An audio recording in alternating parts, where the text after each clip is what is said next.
So welcome back to Life by the Horns. Guys, today we're going to be doing something a little bit different. As usual, I chat with Dustin, the CEO, the businessman, the mogul. But today, what I'd like to do is we're going to kind of go back, like really far back. This is going to be about the younger Dustin.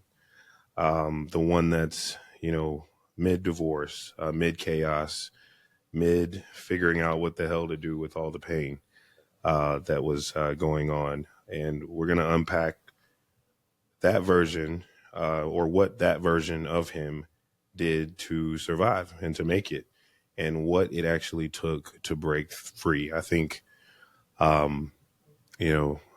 think it's important to go there and just kind of unpack it. So let's do that. Let's go there. You're a teenager, Dustin, and family's imploding. Walk me into the house. What's the emotional climate there? What's happening? Yeah, I mean, it depended on the time in that journey. I mean, I remember early on, I was probably 12, and my mom got a job. She didn't need a job, but she got one out of trying to gather some acorns, I guess, or nuts for safety, because she had an exit plan that none of us really knew was going on. And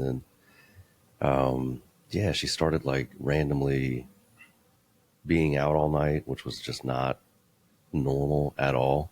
Mm-hmm. And I'll never forget, those nights where she'd be out all night and she'd get in and it wasn't like she wasn't partying or anything. She was sleeping around and it was just so, for someone who was a mama's boy, you felt so distant. Like something was just so off. Like everything in our environment had changed. And, instead of like waking up and, your mom's getting breakfast ready, wishing you well for the day, it was just quiet. And, my dad at the time was probably late 60s, early 70s. And there was a massive chasm in, their age range. And I just knew that, like, dad's old, dad needs help. You just step up and, do whatever it is that you got to do in order to take care of the family. And I'll never forget, we went on a family vacation, which isn't a family vacation if your mom doesn't go. And she bowed out to stay home and work. And you could tell my dad was off the whole time. And she called him. And I even to this day, we vacation down here. It's kind of crazy, but she called him and he pulled over and took us to some like boat and marina store and just gave us some money and said, go inside and just, go get something and I'll, come get you when I'm done. And they got like, ropes for boats and seats and all that. There's nothing in there that a kid would want. And I was just like, man, like what the fuck is going on? And then eventually we came outside because it just had been, far too long. And I'll never forget, like, seeing my dad there just crying. And I'd only seen him cry twice in my life. And, then at that point, because he didn't really have a lot of friends and stuff, he told me what happened. And at that age, that's a lot, especially when you were a mama's boy. Right. And it's like, how did, not only how did she, abandon my dad, but how did she abandon us? And it was just, it was cold, but for being, relatively young, was exceptionally resilient, at least in my mindset and how I needed to help and do. But yeah, I don't know. So you said it was a lot, and you said it was like, was it like a transition? So like, this is 12, right? Mm-hmm. So prior to that, like, what was your relationship like with mom? Was it like? We were best friends. My dad, so for context, my dad was born in 1934, so he'd have been 91 this year. and he was very old school in his just parenting and everything. And that's not a bad thing by any stretch, but he he was more of the disciplinarian. Mm-hmm. You know, if we didn't do what mom said, and you know, then dad would step in. But he was just very militant, just very steadfast, very level. And we weren't super close to dad at all. It was, you know, mom was the one that cooked. She was the one that, you know, picked out your presents for your birthday, that made sure the house was spotless, that went to every game, that, you know, I mean, I remember my first CD I bought, which was DMX, and Whoa. and and just like jamming to it, you know, with my mom in the car, and like she was the one that was fun. Yeah.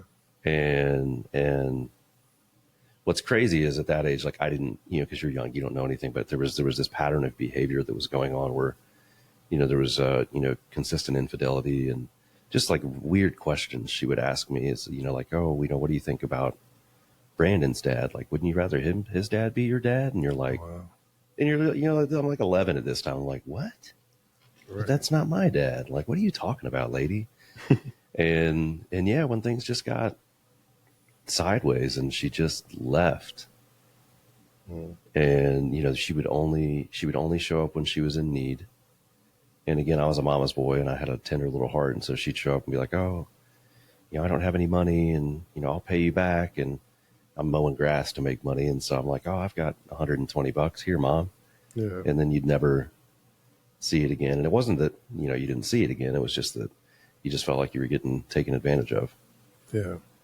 What was there ever a moment where you felt like or thought like this isn't normal, or did it Yeah. kind of feel like home for a while? Like it just felt normal, or No, it was just, I mean, it's sad. It's so much more common today. But in the community that I was in, like, I only remember two friends that their parents were divorced. Mhm. And it wasn't that you like looked at them different, but it was like, man, what is wrong with your family? And then all of a sudden I was, you know, that kid. And I mean, I mean, I'll never forget, so many people always were like, oh, you're so mature for your age. And it's just like, no, I'm just really good at hiding how I feel. Mm. Yeah, I'm just really good at stepping up where dad needs some help because he didn't plan on raising, you know, a 2-year-old, a 7-year-old, and a 12-year-old by himself. And so, yeah, it was just, it was different. I mean, I remember early on, my dad, he only knew how to cook like 5 things. So he would just cook those in succession over and over again. And my friends would come over and be like, man, I love coming here. Like, we always have burgers or steak or barbecue chicken. And then, like 2 months in, I was like, no, like I can't keep eating this shit every day. But no, I mean, he really tried. But yeah, I mean, it was different because I remember I'd go to my friend's house and, you know, their chores were, you know, sweep the foyer. Mhm. And mine weren't even so much something my dad imposed on me, but it was like I was so used to the house being a certain way. It was like, okay, you have to vacuum the whole downstairs. We need to dust everything. The dishes need to be done. My brother and sister couldn't do their own laundry. My dad was old, so I'm doing everyone's laundry.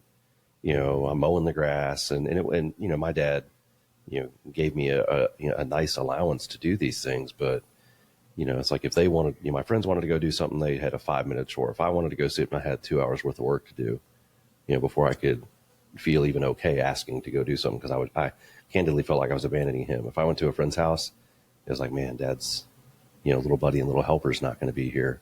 So I need to make sure everything's buttoned up and then also be back at 7 in the morning to help with the kids. So, Mm. So you were almost like so you were the one that was like becoming like that other parent. It sounds like. yeah. So your mom was the one you were super close with. Dad had this like, you know, kind of old school way of raising you. At what point did you feel like, you know, was there anyone you felt like you could talk to, or was this like a thing where it was like this pain that I'm dealing with, it's something that I just have to carry alone? Or No, I went through this weird, I don't want to say weird, but I went through these like couple of chapters where like I was seeking that motherly figure. Mhm. And so a couple doors down from us, one of my neighbors had gotten remarried, and his wife and her daughter, I ended up becoming friends with her daughter. So we hung out all the time. And his wife, she was just a really fun, nice person to be around. And so for God, probably 6, 7 years, like I was always over there. We were always doing stuff. It helped kind of fill that void, for quite a period of time. And then things didn't work out in their marriage and they went separate ways. So, and then, shortly after that, the same kind of pattern repeated itself. I was hanging out with a buddy of mine. We were hanging out at his parents' house. They had a beautiful home. They had a houseboat. They had jet skis. They had all this cool stuff that an 18, 19-year-old guy is like, oh, this is amazing. But beyond the material things, they were so hospitable and so loving. And like I didn't do anything to deserve that, but they were just very appreciative of me and helping out with anything. And then they obviously knew my story and that kind of stuff. And they took me in as like another son. And I mean, she even always said that, and I think you maybe have heard me refer to them before, but Yeah. their names were David and Vicky Reel, and I always just called them Mama and Papa Reel. And they'd go out of town and I'd watch the house for them or whatever. But then it got to the point, especially after my dad passed away, like they were I called them my faux parents, but like if you were going to be something important in my life, like you had to get their check of approval. Like it was very important to me. So but yeah, so I definitely held it in and just, it wasn't up until probably this year that I didn't recognize the fact that, because I think people throw trauma around very loosely. And I think in the male community, it's like, trauma, like you just pack that shit down and you keep moving, like you'll be fine, which was much how I was raised. But, all it is just something that you weren't emotionally equipped to handle. Yeah. Trauma doesn't mean that, my mom was selling crack and accidentally hacked off one of my toes and shot me in the kneecap and I can't walk anymore. Like that's sure that happens to people, but mine was it was just different. And I just wasn't, at that time at, 12, 13 years old, emotionally equipped to handle it. And heaven forbid, my 7-year-old brother and my 2-year-old sister at the time. Yeah. So thankfully you had people to kind of step up and kind of fill that void a little bit, but you're still carrying something inside. So how are you coping like throughout the years? Like what are some things you were doing to cope and deal with the pain that you were feeling? Oh man, they were, in some respect, they helped get me to where I am right now, but in others, I think they held me back. So, part of it was just consistently armoring up. It's sad, but even with those relationships, with these, great motherly figures post my mom in my life, I realized that anytime they didn't meet this expectation that I had for what perfection and that motherly figure looked like, and they made a mistake, not towards me, but just in general, a failed marriage or whatever, like that carnage really wrecked me inside, and I would disassociate myself with them, which is not fair to them, because I've done the same things, and instead of giving somebody compassion and grace, I was filled with shame and remembrance of things in my life, and then just disgust with how could you as somebody I look up to be doing this, and then a lot of the armoring that I did for years was just this constant pursuit of perfection. And just, it was, what's the next performance metric that we can hit? Cause that's all that mattered, because, they're numbers. It's a scorecard. It's easy to follow, versus love is something you have to feel. And that's not something that I wanted to feel, cause with so much respect, it was like, if your own mother can fucking walk out on you, so can anybody else. And so although I was in relationships and had friends and, tried to give respect to mentors and those kind of things, I was constantly hyper vigilant and doing things to make sure that like I could still trust them. And I didn't even realize that until, relatively recently. It was like, why did you not trust so many people? Like, why did you always have something to prove? Why? And so as I sat there, and even some stupid thing that a pact that I made to myself when I was younger was, if I'm going to do anything, I'm going to be better than most. And so, like, when I started learning how to cook, I love to cook. I'm fucking great at it because of that pact. When I started going to the gym, I'm way fucking, right now I need to get my ass back in there, but I'm way stronger in than most people that I know. But that's because I had to make that pact. And, I mean, there's 15 to 20 years worth of work in that. But, in business, I remember, I was like, we're going to turn BLG into $1 million company in 2 years. Most companies don't even, most small businesses don't fathom that. Right. But I was like, no, we're going to do it. And so, like, everything I've ever put my mind to, it's been, I'm going to be better than most. But that also puts a ton of pressure on somebody. And then in the off chance that things don't go right, oh my God. Dude, the amount of just terrible things that I say to myself and, you're not worthy and all this bullshit. Yeah. So I don't know. I armored up big and it created some good stuff, but it also created a lot of, lack of self-worth and respect. And, I never have sat and given myself compassion for the mistakes that I've made. I've always just lived in shame because of them. Yeah. So you got this tough armor on. You're like, we're just going to be great. And I guess in the success culture, when you're around business owners and everybody, that all seems great on the surface. But when it doesn't work out, or when, like you said, you're feeling this shame, what does that look like externally? Like, I know it sometimes for people, maybe it leads to, addiction and these other things that they try to kind of, Oh, what does that look like for you? yeah. So, like I said, if I was going to do anything, I would do it really well, right? That's my life, man. I've, whether it be, God, through the seasons, it's been drinking and doing that really well, which means in excess. It's been, early on in my life, it was this constant desire for, sexual affection and that kind of stuff. And then it was, this constant desire for, chasing performance on a scoreboard, this constant desire for making it look like on the exterior we were doing better than we were. Having fucking bulimia as a kid because that gave me some sense of control. I could eat what I wanted, but then I could also, get rid of it and then lose weight, or, whether it be, post that was go to the gym and just kill myself so that I could grow. And then, I remember, a couple years into, my weightlifting days, I gained 50 pounds in a couple of years. And I thought I was this weak little bitch. And, then you have muscle dysmorphia. And so it was just, it was this constant, it was excess. That's all it was. It was just constant excess. It always had to be more. It was never enough.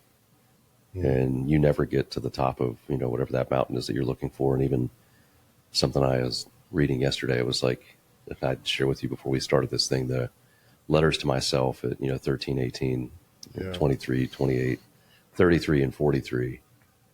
And, one of them said, that success that you were looking for when you finally get there, it doesn't change the way you feel inside. Up until probably a year ago, that was the thought, right? Yeah. If you make enough money, you have enough nice things, you'll have peace. All this pain and peace goes away. And that's not the reality. I think oftentimes I've even seen an abundance in my life. It actually makes it worse. Yeah. So out of all the like coping mechanisms that you've dealt with, like, the drinking, the the sex, the gym, all those things, which one gave you, do you think, and even business, like which one do you feel like gave you the biggest illusion of power? And then on the flip side, which one do you think may scare you the most? The biggest illusion of power was probably within business. Because I so desperately at a young age sought admiration and respect and fought so hard to prove myself. And then when I started getting, that respect and admiration in rooms that I was just begging to even be seen in before, it really went to my fucking head. And it's like, oh, like I've got all this figured out. and I didn't have a fucking clue. I still some days feel like I don't have a clue. Mm-hmm. So yeah, that was the one that, I don't know, I think was the biggest ego, booster. But at the end of the day, made me very self-centered and created a lot of fracture in relationships with people. Yeah. At what point did you recognize that that was like it was really hurting you? Because that's tough, man, when you're in these rooms and you're getting in these places to where, you wanted to be in and now you're crushing it, you're killing it. What was the moment? How did you realize that you had this pattern and it was actually hurting you? It was probably 2 years ago. And to be fair, I've seen many seasons of it, but I always pointed the finger at the other person or the other people. And I hadn't fully figured this out 2 years ago. I mean, honestly, this has been a lot more recent work, getting a better understanding of this. But I was just watching all these people leave, and people had a hard time just having a direct conversation with me. And I mean, hell, that was, in my marriage, it was in business partnerships, it was with clients, it was because I was given the gift of, high intelligence and the gift of gab and all those kind of things. So anytime somebody would begin those conversations, I generally, with fact and conviction, would just shut it down. Mm-hmm. And so people were like, why even have the conversation with him? Because either A, he's not going to listen, or B, he's going to make me feel stupid. And neither of those things are good. So as I started watching like this erosion of business and relationships and everything, I was just like, what the fuck? And then, something you would say to somebody that's been divorced 5 times or whatever, you're like, hey, the problem may be you. And so, I started looking at it. And even in a conversation I had yesterday, I was like,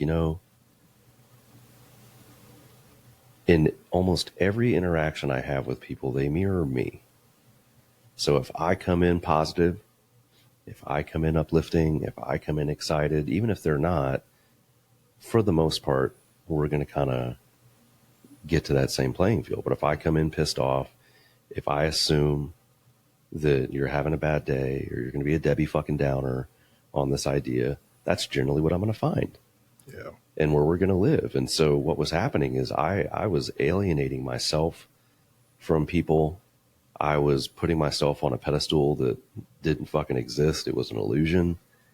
And, and finally, after some really deep reflection as to, why is business and life not going well like I had planned?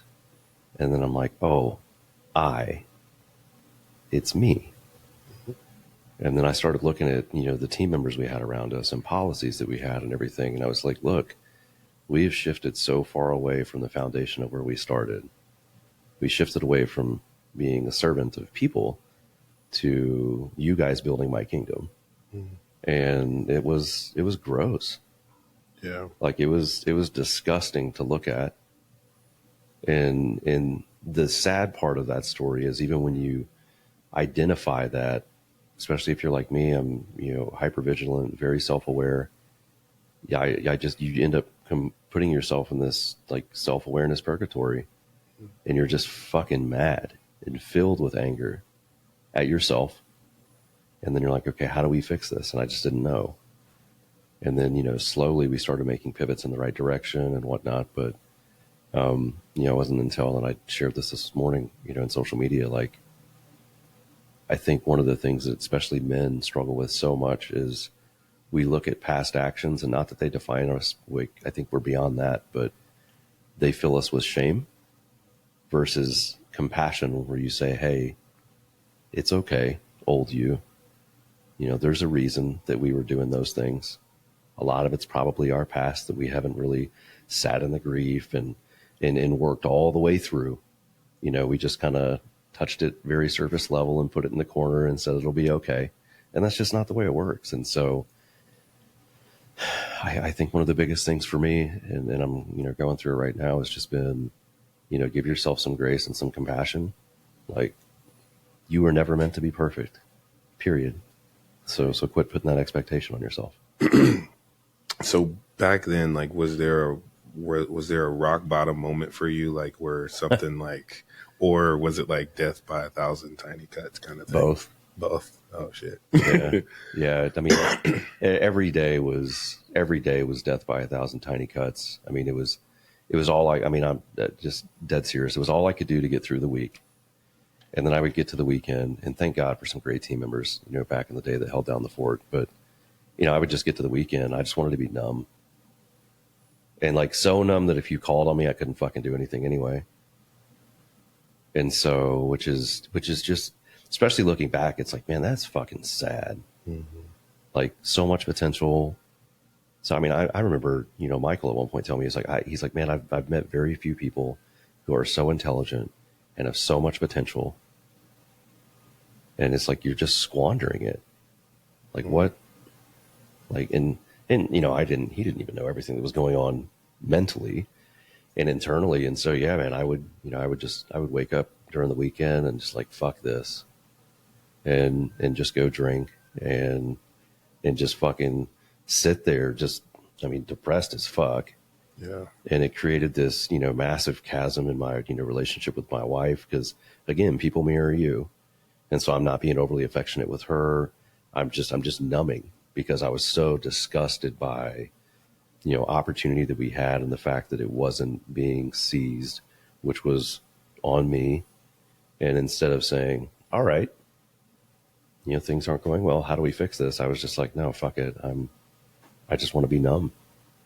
Mm-hmm. And then, fast forward there was just this continuation of that. And I was really, especially outside of work, was very, very much so trying to self-isolate and did not want to, see friends, talk to friends. Cause, it's because most guys don't talk about this, right? Nah. It's not like, man, I'm really in the shit right now. And so, but then I made it a point to try to connect with some guys that I had respected. And ironically, like when I finally hit my like rock bottom, thank God for those relationships, because had I not had them, I don't know where I'd be today. Yeah. I don't know how my family would be. I don't know how business would be. And to be able to have, two people that really just pushed and poured in and we're like, this is okay, and this is going to be our survival guide. And here's how we're going to get through it. And if you need anything, call me. And it was just like, all of a sudden, I had some allies in my corner that, it's like they believed in me when I didn't. Yeah. And that's, I think, a very powerful thing. 100%. And so speaking of belief, what belief about yourself had to die before you could really start healing? Probably a lot of things. One, you can't be in charge of everything. I for whatever reason, because I think we hear this a lot in society, like, oh, you got to have 5 streams of income and all this bullshit. And I thought I needed to be the CEO of 2 companies, which is not a good idea. You should be of 1, absolutely, as long as you're, equipped. Of 2, no, stupid. Especially when they were so different. So that was one. I'm still learning this one, but just being able to love yourself through the imperfection and the failures and the, shitty things you've done in your past and all that kind of stuff. I think a lot of us just put our head down and just keep going, but it's just not healthy. Because you're never going to outrun your past if you haven't forgiven yourself for it. And that's something that I continued to do, is just, you have to do more. You have to do better. You have to keep impressing. And I think, starting to understand that has been really helpful. Something I even, learned recently was, it's really fucking sad too, but an exercise I had to go through was, write down, what a perfect partner looks like to you. Mm-hmm. And I was like, oh yeah. And I started writing all this stuff down, and, gives grace, helps maintain accountability, love, words of affirmation. Like, it was just all these character traits. And then forgiveness was on there, like all these things. And then they're like, yeah, this is great. How many of these do you do for yourself? And I just sat there and was like, fuck. It's like, look, you're still trying to fill a hole with things that you don't even do. Mm-hmm. And it's no one's responsibility to do that. And no one's going to love you as much as you're going to love yourself. Like, no one knows you as well as you. Right. And so, and the call to action, with that conversation was, you need to start loving you. Because if you don't, you're not going to be able to let anybody else in. And I'm like, man, I'm 38 years old. Why am I just now figuring some of this stuff out? So, yeah, I think those are some of the big things. And I think, and I've yet to witness this yet, but, this whole idea that less is more. I think that there's a lot of power in that thought because, in Western civilization, it's more is more. Less is more seems ridiculous. But I think I'm looking forward to what that looks like. Yeah. Yeah. It's hard, like you said, especially going from having this desire to outperform everyone and then starting to look in the mirror and like, man, well, where does that really come from? And then someone's like, hey, less is more. And you're like, no, it's not a thing. And then you're living in it every day. We talk a little bit about like anger and like it's, through the different things that you've been throughout life. Like I know there's anger there. You might get angry pretty easily. So what's the point that you realize like, okay, this isn't too healthy? Like, and what are you doing or what have you done to kind of replace the anger?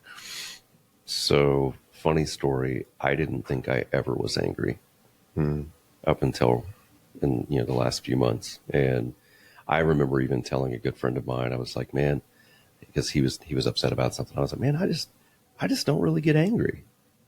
And he's like, oh, really? I'm like, no, it's like, because if I do get angry, it takes me like a day to come down from it. So I don't ever get myself to that place. Then when I started doing these, voice notes and going through the highs and lows of my day and listening back to them, I was always fucking angry. I was pissed at everybody all the time. I was pissed at the kids. I was, upset about something at work. I was mad at a client. I was pissed off that people in front of, our co-working space keep blocking the intersection when I'm trying to leave every day. Like that someone's going 37 and a 45 and are they out of their mind? Like I was constantly mad. Mm-hmm.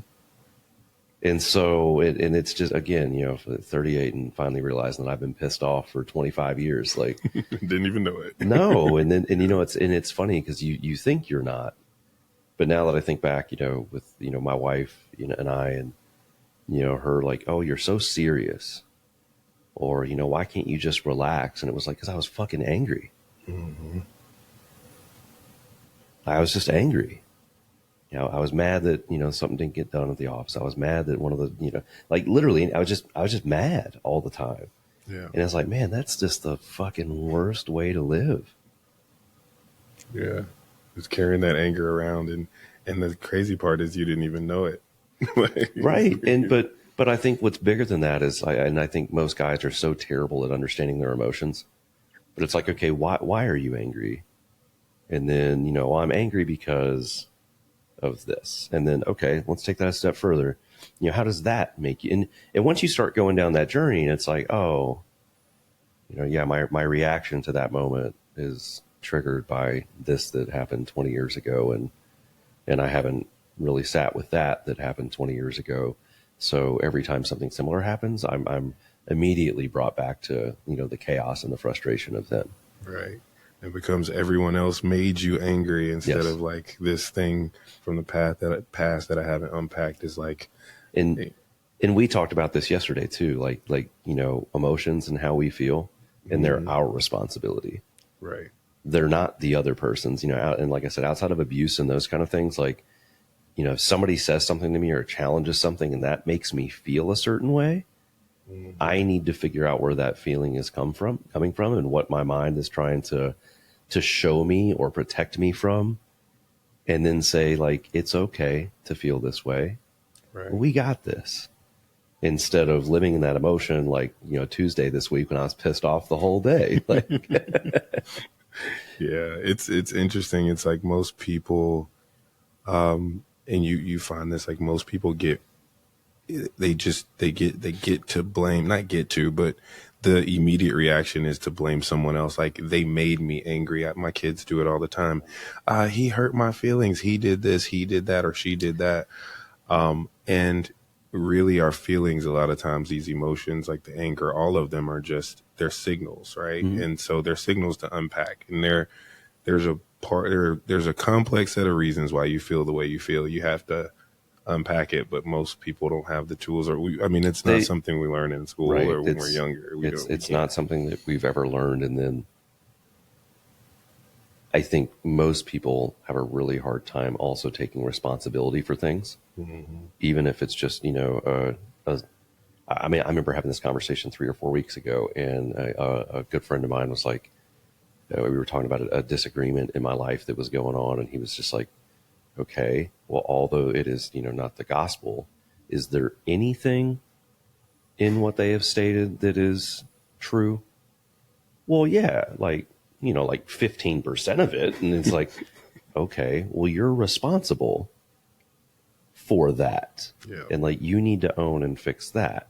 I'm like, oh yeah, you're right. Okay. So yeah, it's tough. It's a balance too, man, depending on your relationships. Some people, it seems, kind of lean towards the side of, I'm going to blame everyone else. And then other people always blame themselves. So they're quiet. They don't have, so it's like that, having a balance between the two. So I got a question for you. If 15-year-old Dustin was sitting across from you right now, what do you think he'd say?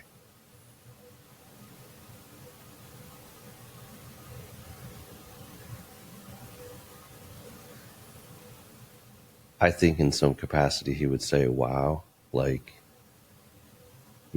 we kept the commitments that we had to ourselves, that we were going to be more.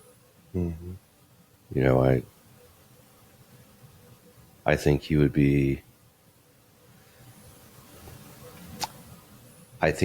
amazed in my family. I think he would be, super, in some capacity, like, man, your wife's hot. But also, like, seeing that, we have a son, and, we give so much, or, we, as in me and him, like, we give so much grace and love and acceptance of, Amanda's 2 kids, and how we have this whole, family unit, and in a business that has a real impact. I think he'd be amazed that, we're sitting here talking about our feelings, and that that's not a weakness, and that, it actually, helps you acknowledge them, give yourself some grace, and then, be stronger coming out of that. And the fact that, there are a handful of people that actually listen to this, and reach out to us and say, hey, that was fire. I really needed that. I think he would be excited, about the future of him. I think the things that, that he doesn't know yet is, he doesn't know that, dad dies. He doesn't know that, we get married and I, go through a divorce because, I was the one that created, all the, bullshit inside of the marriage and those kind of things, because I was looking for someone to fill a hole that I needed to fill myself. I think there's a lot of things that he would be proud of, though. And what's one thing you would say to him? Love yourself, buddy. Yeah. Like, it's okay that, it's okay that mom left. Yeah, it sucks, but, one day you're going to have the privilege and opportunity to be, a father and a parent, and you're going to do it the right way. Yeah. And this was a heavy one. And Dustin, I appreciate you sharing and kind of going on that journey with us. But, guys, if you're listening to this and you recognize yourself in any way in Dustin's story, just pause for a minute. What's the armor that you're still wearing? Are you still numbing yourself? How are you coping with things that have happened in the past? Are you packing stuff down? Just pause and think about that. But I'm sure we'll have, we'll try to, maybe we'll go deep next time. Maybe we'll go business. I don't know. But yeah, just, let's shift gears. Let's go. Yeah, let's move away from this a little bit. But yeah, this was a good one. But until next time, guys, always grab life by the horns. We'll see you.